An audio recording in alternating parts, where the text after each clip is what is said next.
Damage assessments in the Fox cities begin tomorrow, 2 days after that tornado caused widespread damage. Law enforcement also increasing patrols in the affected areas, keeping people out of the area, saying these tornado victims have experienced the worst days of their lives. Thanks for joining us tonight. Winnebago County officials providing that update at 4 this afternoon about the recovery efforts from Monday's EF3 tornado. And this latest information also includes more details about services that are being added, some that are being changed. Our Mary Piacente was at that press conference. She joins us now live with details. Mary. Chris, we just finished up that press conference, like you said, and they affirmed that there are 0 fatalities still. There are approximately 60 injuries, and 40 of those people were sent to the hospital.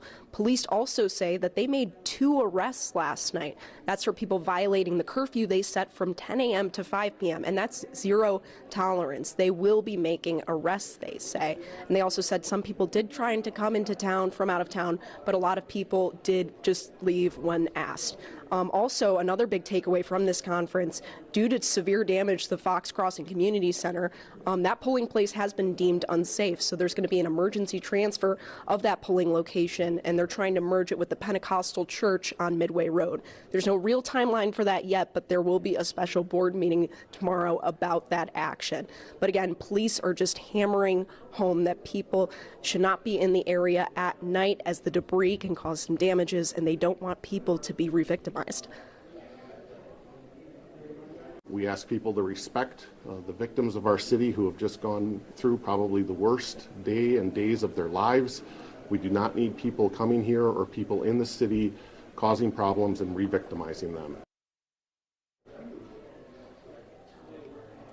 The school district also chimed in, saying that damage to the stadium, at Calder Stadium, I should say, it was some of the worst that the district took on. They did say there's no timeline for reopening the facilities, but they are assessing the damages to this day.